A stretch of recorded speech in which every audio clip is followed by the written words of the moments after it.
So ಗೆಳೆಯರೆ, ಇವತ್ತಿನ ದೊಡ್ಡ ಸುದ್ದಿ ಏನಾಗಿದೆ ಅಂದರೆ, ಭಾರತದ ಸ್ವದೇಶಿ ಫೈಟರ್ ಏರ್ಕ್ರಾಫ್ಟ್ಗಾಗಿ DRDO ಕಡೆಯಿಂದ ತಯಾರಿಸಲಾಗುತ್ತಿರುವ ಸ್ವದೇಶಿ ಎಂಜಿನ್ಗಳ ಹೊಸ ಬ್ಯಾಚನ್ನು ಟೆಸ್ಟಿಂಗ್ ಆಗಿ ಡೆಲಿವರ್ ಮಾಡಲಾಗಿದೆ. ಅಂದರೆ ಭಾರತವು ಶೀಘ್ರದಲ್ಲೇ ನಮ್ಮ ಸ್ವದೇಶಿ ಯುದ್ಧ ವಿಮಾನದಲ್ಲಿ ನಮ್ಮದೇ ಆದ ಸ್ವದೇಶಿ ಎಂಜಿನನ್ನು ಅಳವಡಿಸುವ ಆ ಸಮಯ ಇನ್ನೂ ದೂರವಿಲ್ಲ. ಹಾಗೂ ಈ ಒಂದು ಎಂಜಿನ್ ಸಹಾಯದಿಂದ ನಾವು ಭಾರತದೊಳಗೆ ಅನೇಕ ಯುದ್ಧ ವಿಮಾನಗಳನ್ನು ತಯಾರಿಸಬಹುದು. ಹಾಗೂ ಇದರೊಂದಿಗೆ ನಾವು ಇತರೆ ದೇಶಗಳ ಮೇಲಿನ ಅವಲಂಬನೆಯನ್ನು ಸುಲಭವಾಗಿ ಕೊನೆಗೊಳಿಸಬಹುದು.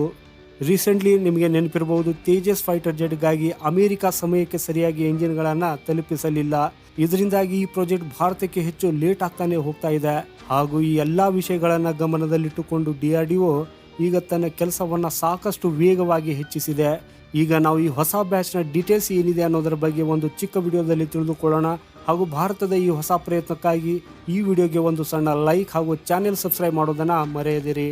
ಸೊ ಗೆಳೆಯರೆ, ಇತ್ತೀಚಿನ ವರದಿಗಳ ಪ್ರಕಾರ DRDO ಡ್ರೈ ಕಾವೇರಿ ಇಂಜಿನ್ಗಳ ಹೊಸ ಬ್ಯಾಚ್ಗಳನ್ನು ತನ್ನ ಸ್ವಂತ ಆರ್ಗನೈಸೇಷನ್ ಆದ GTREಗೆ ಡೆಲಿವರ್ ಮಾಡಿದೆ. ಅಂದರೆ ಗ್ಯಾಸ್ ಟ್ರಬಲ್ ರಿಸರ್ಚ್ ಎಸ್ಟಾಬ್ಲಿಷ್ಮೆಂಟ್ಗೆ ತಲುಪಿಸಿದೆ. ಈ ಹೊಸ ಬ್ಯಾಚನ್ನು ಪರೀಕ್ಷಿಸಲಾಗುವುದು ಮತ್ತು ಅದರ ಸರ್ಟಿಫಿಕೇಶನ್ ಅನ್ನು ಮಾಡಲಾಗುವುದು. ಯಾಕಂದರೆ ಇದರಿಂದ ಈ ಯುದ್ಧ ವಿಮಾನಗಳು ಸಂಪೂರ್ಣವಾಗಿ ಸಿದ್ಧವಾಗಿದೆನಾ ಅಥವಾ ಇಲ್ಲ, ಹಾಗೂ ಇವುಗಳಲ್ಲಿ ಯಾವ ರೀತಿಯ ನ್ಯೂನತೆಗಳಿವೆ, ಅವುಗಳನ್ನು ಹೇಗೆ ದೂರ ಮಾಡಬಹುದು ಅನ್ನೋದನ್ನು ನಾವು ತಿಳ್ಕೋಬಹುದು. ಹಾಗೂ ಪ್ರಪಂಚದಲ್ಲಿ ಬಂದಿರುವಂಥ ಹೊಸ ಅಪ್ಗ್ರೇಡೆಡ್ ಟೆಕ್ನಾಲಜಿಯನ್ನು ಉಪಯೋಗಿಸುತ್ತಾ 5th ಜನರೇಷನ್ ಫೈಟರ್ ಜೆಟ್ಸನ್ನು ಏನು ತಯಾರು ಮಾಡಲಾಗ್ತಿದೆ ಅವುಗಳನ್ನು ಸಹ ಈ ಎಂಜಿನಲ್ಲಿ ಆ್ಯಡ್ ಆನ್ ಮಾಡಲಾಗುವುದು. ಅಂದರೆ ನಾವು ಪ್ರಸ್ತುತ ಪರಿಸ್ಥಿತಿಯನ್ನು ಗಮನದಲ್ಲಿಟ್ಟುಕೊಳ್ಳುವುದು ಮಾತ್ರವಲ್ಲದೆ ಭವಿಷ್ಯದಲ್ಲಿ ಬರುವ ಯಾವುದೇ ಫೈಟರ್ ಜೆಟ್ಸ್ ಇರುವುದರ ಅನುಗುಣವಾಗಿ ಎಂಜಿನನ್ನು ಸಮಯಕ್ಕೆ ಅನುಸಾರ ಮಾಡಿಫೈ ಮಾಡಲಾಗುವುದು.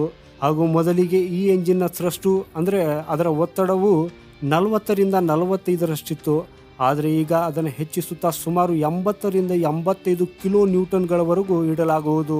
ಇದರರ್ಥ ಸಮಯದೊಂದಿಗೆ ನಾವು ಅದರ ಶಕ್ತಿಯನ್ನು ಹೆಚ್ಚಿಸುತ್ತಾ ಹೋಗ್ತಾ ಇದ್ದೇವೆ.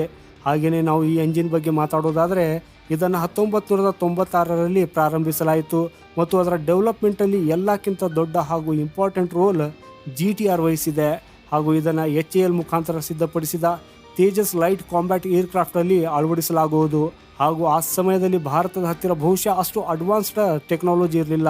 ಯಾಕಂದರೆ ಆ ಸಮಯದಲ್ಲಿ ನಮ್ಮ ಹತ್ತಿರ ಈ ಟೆಕ್ನಾಲಜಿ ಇದ್ದರೆ ಬಹುಶಃ ಇವತ್ತು ನಾವು ಬಳಸುತ್ತಿರುವ ಬಹಳಷ್ಟು ಯುದ್ಧ ವಿಮಾನಗಳಲ್ಲಿ ನಮ್ಮದೇ ಆದ ಸ್ವದೇಶಿ ಎಂಜಿನ್ಗಳನ್ನು ಹೊಂದಿರುತ್ತಿದ್ದೇವೆ.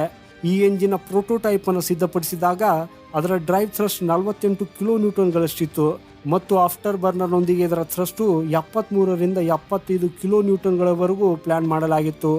ಆದರೆ ವಿಶ್ವದಲ್ಲಿ ಈಗ 5th ಜನರೇಷನ್ ಫೈಟರ್ ಜೆಟ್ಗಳು ತಯಾರಾಗುತ್ತಿದ್ದು ಹಲವು ದೇಶಗಳು ಇದರ ಬಗ್ಗೆ ಭಾರಿ ಪರೀಕ್ಷೆಗಳನ್ನು ಪೂರ್ಣಗೊಳಿಸಿವೆ. ಸೊ ಭಾರತವು ಕೂಡ ಈಗ ತಯಾರಿ ನಡೆಸುತ್ತಿದ್ದು ಈ ಎಂಜಿನನ್ನು ಎಷ್ಟೊಂದು ಕೆಪೇಬಲ್ ಮಾಡಲಾಗುತ್ತಿದೆ ಅಂದರೆ ಅಟ್ಲೀಸ್ಟ್ ನಮಗೆ ಇದನ್ನು 5th ಜನರೇಷನಲ್ಲಿ ಬಳಸಲು ಶಕ್ತರಾಗಿರಬೇಕು. ಅದಕ್ಕಾಗಿ ಅದರ ಥ್ರಸ್ಟನ್ನು ಹೆಚ್ಚಿಸಲು ಸಿದ್ಧತೆಗಳನ್ನು ಮಾಡಲಾಗುತ್ತಿದ್ದು ಅದನ್ನು 83ರಿಂದ 85 ಕಿಲೋ ನ್ಯೂಟನ್ಗಳಿಗೆ ಹೆಚ್ಚಿಸಲಾಗುವುದು. ಹಾಗೂ ಈ ಕೆಲಸವನ್ನು ಹೆಚ್ಚು ವೇಗವಾಗಿ ಮಾಡಲು ಕಾವೇರಿ ಎಂಜಿನ್ಗಳನ್ನು ಅಭಿವೃದ್ಧಿಪಡಿಸಲು DRDO 2022ರಲ್ಲಿ ಗೋದ್ರೇಜ್ ಏರೋಸ್ಪೇಸ್ನೊಂದಿಗೆ ಪಾರ್ಟ್ನರ್ಶಿಪ್ ಮಾಡಿತ್ತು. ಹಾಗೆ ನೋಡೋದಾದರೆ ಭಾರತವು 2027 ಮತ್ತು 28ರ ವೇಳೆಗೆ ಇದನ್ನು ಸಿದ್ಧಪಡಿಸುವ ಎಲ್ಲ ಪ್ಲಾನಿಂಗನ್ನು ಮಾಡಿದೆ. ಈ ಎಂಜಿನ್ನ ಮ್ಯಾನುಫ್ಯಾಕ್ಚರಿಂಗ್ ಮಾಡುವುದರಲ್ಲಿ ಯಾವುದೇ ಸಮಸ್ಯೆ ಎದುರಾಗದಿದ್ದರೆ ಸಂಪೂರ್ಣ ಸ್ವದೇಶಿ ಎಂಜಿನನ್ನು ಡೆಲಿವರ್ ಮಾಡಲಾಗುವುದು. ಸೊ ಗೆಳೆಯರೇ, ಇದರ ಬಗ್ಗೆ ನಿಮ್ಮ ಅಭಿಪ್ರಾಯ ಏನು ಅನ್ನೋದನ್ನು ಕಮೆಂಟ್ಸಲ್ಲಿ ಬರೆದು ಖಂಡಿತ ನಮಗೆ ತಿಳಿಸಿ. ಭಾರತದ ಇಂಥ ಯೂಸ್ಫುಲ್ ಹಾಗೂ ಇನ್ಫಾರ್ಮೇಟಿವ್ ವಿಡಿಯೋ ಪಡೆಯೋದಕ್ಕಾಗಿ ಚಾನೆಲ್ಗೆ ಸಬ್ಸ್ಕ್ರೈಬ್ ಮಾಡೋದನ್ನು ಮರೆಯದಿರಿ. ವಂದೇ ಮಾತರಂ, ಭಾರತ್ ಮಾತಾ ಕಿ ಜೈ.